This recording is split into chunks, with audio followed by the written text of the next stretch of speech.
অহা 1 জানুৱাৰীৰ পৰা আমাৰ ৰাজ্য চৰকাৰে পঞ্চায়তৰ সকলো স্তৰৰ প্ৰতিনিধি আৰু তেওঁলোকৰ পৰিয়ালৰ চিকিৎসাৰ খৰচ সম্পূৰ্ণ বিনামূল্যভাৱে বহন কৰিব। সম্পূৰ্ণ বিনামূলীয়াকৈ ৰাজ্য চৰকাৰৰ কৰ্মচাৰীয়ে যেনেকৈ সম্পূৰ্ণ বেমাৰৰ চিকিৎসাৰ খৰচ পায় তেনেকৈ 1 জানুৱাৰীৰ পৰা পঞ্চায়তৰ প্ৰতিনিধি আৰু তেওঁলোকৰ নিকট পৰিয়ালে 100% স্বাস্থ্যৰ সকলো সুবিধা ৰাজ্য চৰকাৰৰ পৰা লাভ কৰিব। তাক মই আজিৰ দিনটোত ঘোষণা কৰিব বিচাৰো।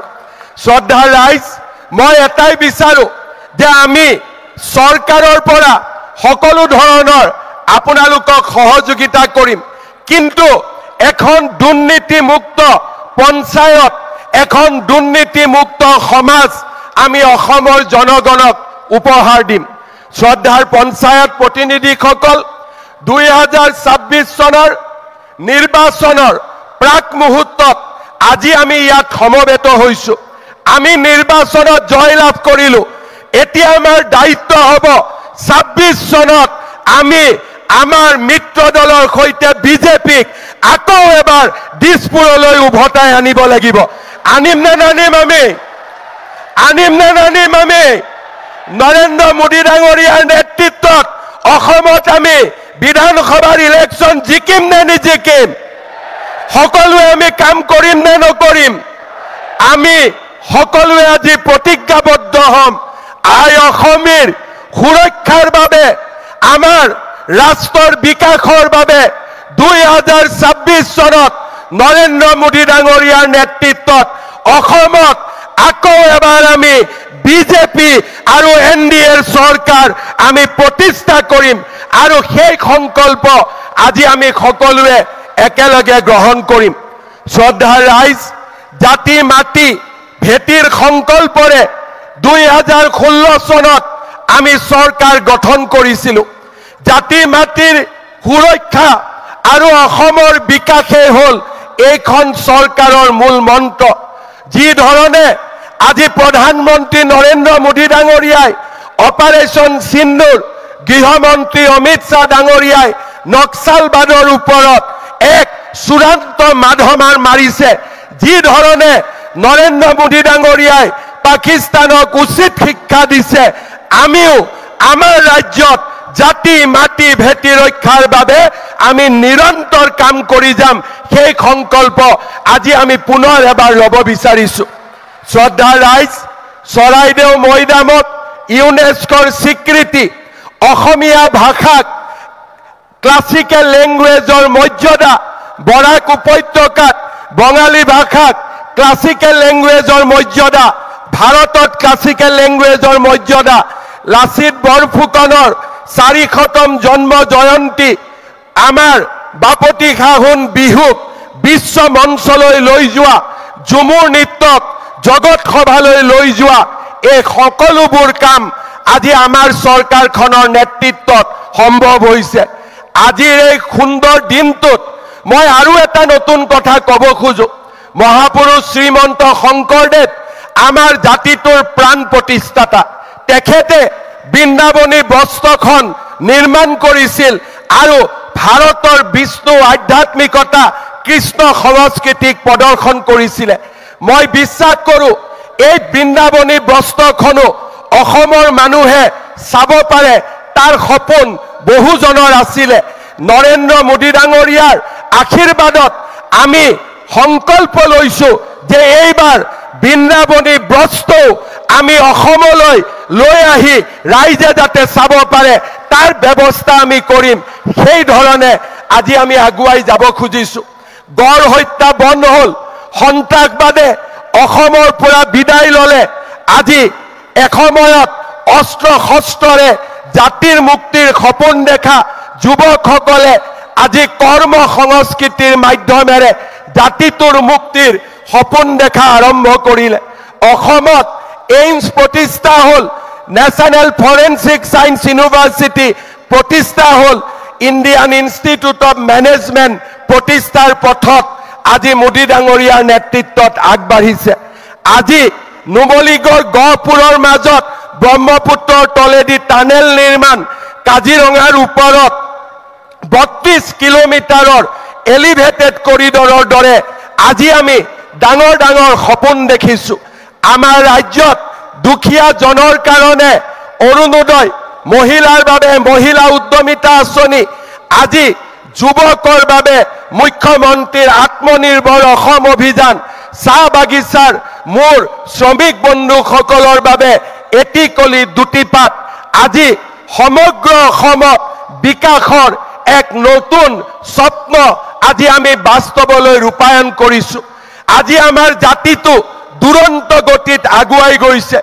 যি স্বপ্ন অসম আন্দোলনৰ সময়ত 855 জন শ্বহীদে দেখিছিল, সেই স্বপ্নক আজি আমি বাস্তৱত ৰূপায়িত কৰাৰ পথত আগবাঢ়িছোঁ। আজি ৰাতিপুৱাও আমাৰ জমিয়ত উলেমা হিন্দৰ মাদানী চাহাবে মোক ধমকি দিছে। কেইদিনমান আগতে অসমলৈ আহি ৰাহুল গান্ধীয়ে মোক ধমকি দিছে।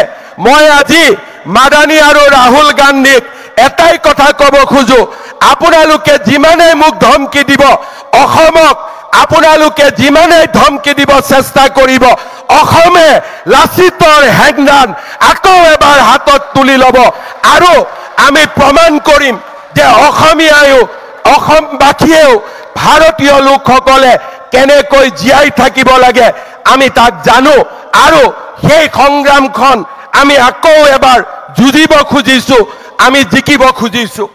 আমাৰ এটাই কথা, চিনাকি মানুহক আমি বসুন্ধৰাৰ জৰিয়তে মাতি দিম, চিনাকি মানুহক আমি বসুন্ধৰাৰ জৰিয়তে মাতি দিম আৰু অচিনাকি মানুহৰ পৰা এক টুকুৰ মাটি কাঢ়ি ননালৈকে আমি ক্ষান্ত হৈ বহি নাথাকিম। চিনাকিক মাতি দিম, অচিনাকি মানুহৰ পৰা এক টুকুৰা মাটি কাঢ়ি নানালৈকেও আমি ক্ষান্ত হৈ বহি নাথাকিম। মই ৰাহুল গান্ধী আৰু মাদানীক চেলেঞ্জ কৰি ক'ব খুজিছোঁ, সাহস আছে যদি অসমীয়াৰ লগত যুঁজি চাওক, অসমীয়াৰ লগত এইবাৰ যুঁজি চাওক। অসমীয়া জাগিছে আৰু এই জাতিটোক আপোনালোকে এতিয়া ধৰি ৰাখিব নোৱাৰে। শেষ বিন্দু বুকুৰ তেজ থাকালৈকে আমি যুঁজিম আৰু অকল আমি যুঁজিমেই, এনে নহয় আমি জিকিম। এই হৈছে আমাৰ সংকল্প। শ্ৰদ্ধা ৰাইজ, আমাৰ সন্মুখত সপোন আছে। আমি এখন আমাৰ বাবে এনে এখন অসম নিৰ্মাণ কৰিব লাগিব, যিখন অসমত আমাৰ নতুন প্ৰজন্মই নিজকে নিৰাপদ অনুভৱ কৰিব। আমি এখন অসম নিৰ্মাণ কৰিব লাগিব, যিখন অসমত ভাৰত মাতাৰ জয়গান সদায়ে সকলোৱে শুনিবলৈ পাব। এনে এখন অসম নিৰ্মাণ কৰিব লাগিব, যিখন অসম কেতিয়াও বন্দুকৰ শব্দত নহয়, বিকাশৰ গানত ৰাতিপুৱাব।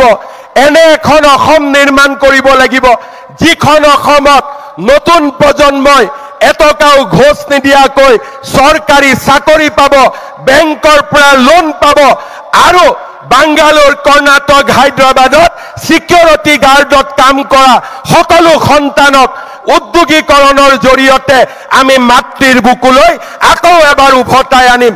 তেনে এক অসম আমি নিৰ্মাণ কৰিব লাগিব। পঞ্চায়তৰ প্ৰতিনিধিসকল, আমাৰ মাজত গৃহমন্ত্ৰী অমিত শ্বাহ ডাঙৰীয়া উপস্থিত আছে। তেখেত আমাৰ বাবে প্ৰেৰণাৰ প্ৰতীক। তেখেতৰ নেতৃত্বতে আজি প্ৰধানমন্ত্ৰী ডাঙৰীয়াৰ আশীৰ্বাদত যোৱা 10টা বছৰে আমি নিৰন্তৰ জাতি মাটিৰ হৈ কাম কৰিছোঁ।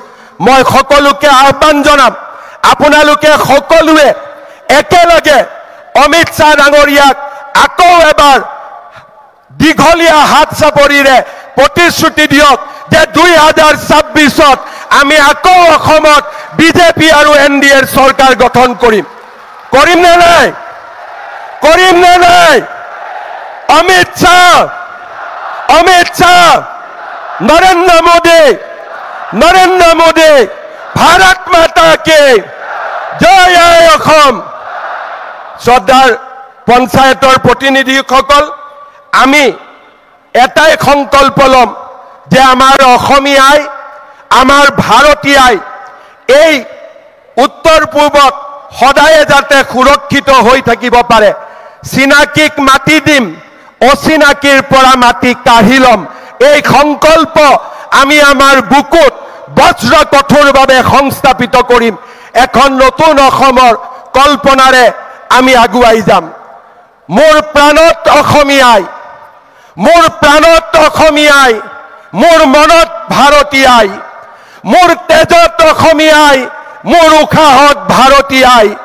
ক্ষুদ্ৰ ক্ষুদ্ৰ মোৰ প্ৰতিটো খোজ, সূক্ষ্ম সূক্ষ্ম মোৰ প্ৰতিটো প্ৰয়াস কেৱল মোৰ আইৰ বাবে।